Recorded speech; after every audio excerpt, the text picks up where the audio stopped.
আসসালামু আলাইকুম। আজকে আমি আপনাদের জন্য নিয়ে এসেছি মাখামাখি ঈদ স্পেশাল চিকেন কারি।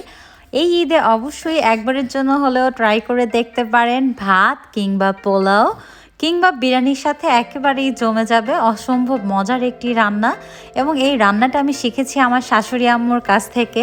তাহলে চলুন আজকের রেসিপিটি শুরু করা যাক। প্রথমেই আমাকে এর জন্য করে নিতে হয়েছে কিছু শুকনো মশলা গুঁড়া। তো প্রথমে আমি যেটা করেছি, হাফ চামচ সাদা গোলমরিচের গুঁড়া এবং 1/4 চামচ কালো গোলমরিচের গুঁড়া, একেবারে ছোট একটি জয়ফল নিয়েছি আমি, আর জয়ত্রী একটা টুকরা করে নিয়েছি, 5টা সাদা এলাচ নিয়েছি এবং দারচিনি নিয়েছি 2টা লম্বা, দেখতেই পাচ্ছেন স্কিনে। আর এখানে 1/4 কাপ নিয়েছি কাজু বাদাম এবং 10-12টি বড় কিশমিশ নিয়েছি। কাজু বাদাম এবং কিশমিশগুলো আমি আলাদা ব্লেন্ডারে ব্লেন্ড করে নিয়েছি একটু পানি দিয়ে। এরপর শুকনো উপকরণগুলো আলাদাভাবে আমি গ্রাইন্ডারে গ্রাইন্ড করে নিয়েছি। তো শুকনো উপকরণগুলোকে ব্লেন্ড করে, বাদাম ব্লেন্ড করে, প্লাস পেঁয়াজও ব্লেন্ড করে আমি চলে এসেছি আপনাদের সামনে। তো এখানেই প্রথমে আমি 3 কেজি পরিমাণে মুরগির মাংস নিয়ে নিচ্ছি। এরপর আমি এখানে 2 টেবিল চামচ করে আদা রসুন বাটা নিয়ে নিয়েছি। 2 টেবিল চামচ আদা বাটা, 2 টেবিল চামচ রসুন বাটা, আর সেই শুকনো যে উপকরণগুলো দেখিয়েছিলাম সেগুলো সব গ্রাইন্ড করে এখন আমি মাংসের মধ্যে দিয়ে দিচ্ছি। এরপর সেই কাজু বাদাম এবং কিশমিশ যে ব্লেন্ড করেছিলাম অল্প পরিমাণে পানি দিয়ে, সেটা এখন আমি মাংসের মধ্যে দিয়ে নিব। আর এখানে আমি নিয়ে নিয়েছি 1 কাপ পরিমাণে পেঁয়াজ বাটা। আপনারা একটা বড় পেঁয়াজ ব্লেন্ড করে নিলেই হবে। মোটামুটি আমার সব মশলা দেওয়া শেষ। এখন আমি এখানে দিয়ে নিচ্ছি 1 কাপ পরিমাণে টক দই। আর এদিকে আমি নিয়ে নিয়েছি গুঁড়া মশলা। গুঁড়া মশলা এখানে রয়েছে হাফ চামচ পরিমাণে সবগুলো, যেমন জিরা, ধনিয়া এবং মরিচের গুঁড়া, আর লবণ স্বাদ মতো। আর এখানে আমি একটা বিরিয়ানির প্যাকেট নিয়ে নিয়েছি। বিরিয়ানির যে প্যাকেট মশলা পাওয়া যায় সেখান থেকে আমি অর্ধেকটা দিয়ে নিচ্ছি। একটা প্যাকেটে 2টা প্যাকেট থাকে, এটা শানের বিরিয়ানির প্যাকেট মশলা। তো আপনারা চাইলে রাঁধুনির যে বিরিয়ানির রেডিমেড মিক্সটা রয়েছে সেটাও দিতে পারেন, আর চাইলে বিরিয়ানির মশলাটা আপনারা চাইলে স্কিপও করতে পারেন, কোনো সমস্যা নেই। তো আমার কাছে ছিল এজন্য আমি দিয়েছি আর কি। বাট এটা ছাড়াও কিন্তু এই মাংসটা খুব মজা লাগে রান্না করলেও। এরপর খুব ভালোভাবে মাখিয়ে নিতে হবে। আর আমি প্রেফার করি সবসময় হাত দিয়ে মাখানো। আমার কাছে মনে হয় যে হাত দিয়ে সব কিছু মাখালে ওইটার টেস্ট আরও বেড়ে যায়। আপনারা চাইলে চামচ দিয়েও মেখে নিতে পারেন, কোনো সমস্যা নেই। মাংসটা ম্যারিনেট করার জন্য পুরোপুরি রেডি, কিন্তু এখানে যেই মূল যে উপাদানটা রয়েছে ঘি, এখানে আমি 1/4 কাপ ঘি নিয়ে নিয়েছি, একেবারে দেশি ঘিটা নিয়েছি। এটা এই খাবারের স্বাদ অনেক গুণ বাড়িয়ে দিবে, সাথে স্মেলটাও। আপনারা যখন মাংসটা মাখবেন তখন আপনারা নিজেরাই একটা স্মেল পাবেন, মনে হবে যে কাঁচাই মাংসটাকে খেয়ে ফেলি। আমার কাছে ঠিক এমনই লাগে, তাই আমি আপনাদেরকে বললাম যখন আপনারা ট্রাই করবেন তখন আপনারা নিজেরাই আসলে বুঝতে পারবেন।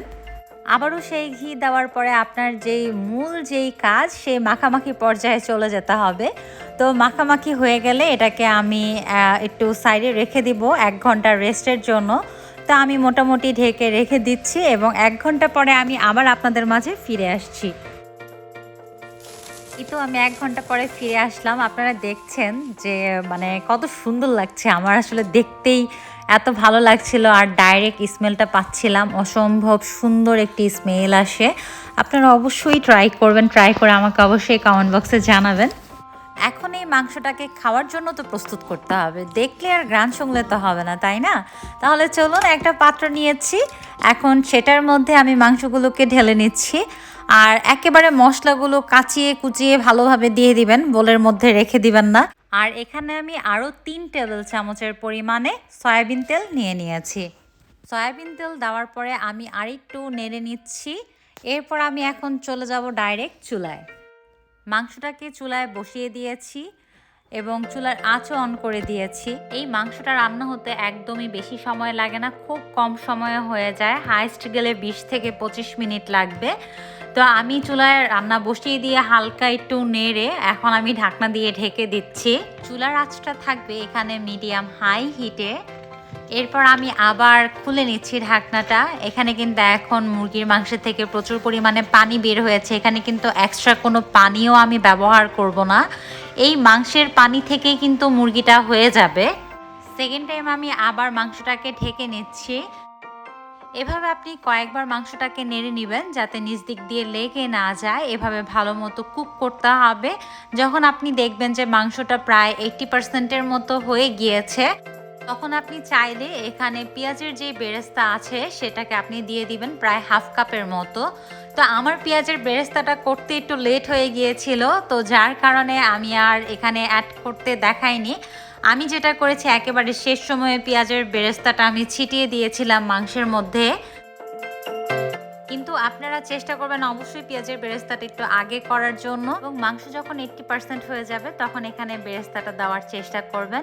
আর এখানে সাথে দিয়ে দিচ্ছি আমি হাফ চামচ পরিমাণে চিনি। মাংসটা খেতে এমন লাগবে টক ঝাল মিষ্টি।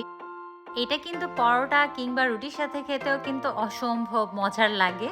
শেষ দিকে আমি জাস্ট একটা সুন্দর গ্রানের জন্য 3টা কাঁচামরিচ দিয়ে নিচ্ছি। আপনারা চাইলে এখানে আরও অনেক অনেক কাঁচামরিচ দিতে পারেন। যারা আরও বেশি স্মেল চান, একটু ঝাল খেতে চান, তারা একটু মাঝখান দিয়ে ফেরে তারপর দিয়ে নিতে পারেন। তো যাই হোক, আমার মাংস একেবারেই হয়ে গিয়েছে, বাট বেরেস্তা হচ্ছে আমার আলাদা চুলায়, সাইডে একটু দেখা যাচ্ছে, একটু ফলো করলেই দেখতে পারবেন। তো বেরেস্তাটা আগে করা উচিত ছিল। তো যাই হোক, এজন্য আমি লাস্টে দিয়েছি বেরেস্তাটা। অসম্ভব মজার এই চিকেন কারিটা কিন্তু রান্না হয়ে গিয়েছে। আমি চুলা থেকে নামিয়ে নিয়েছি এবং সেই পেঁয়াজের বেরেস্তাগুলো দিয়ে নিচ্ছি, বাট আমার এটা ভুল হয়ে গিয়েছে। এটা আমার আরও আগে দিয়ে রান্না করা উচিত ছিল। যাই হোক, আজকের মতো এখানেই বিদায় নিচ্ছি। ভিডিওটি ভালো লাগলে একটা লাইক দিতে ভুলবেন না, শেয়ার করতে ভুলবেন না, আর সুন্দর সুন্দর কমেন্ট করতে তো অবশ্যই ভুলবেন না। আল্লাহ হাফেজ, আসসালামু আলাইকুম।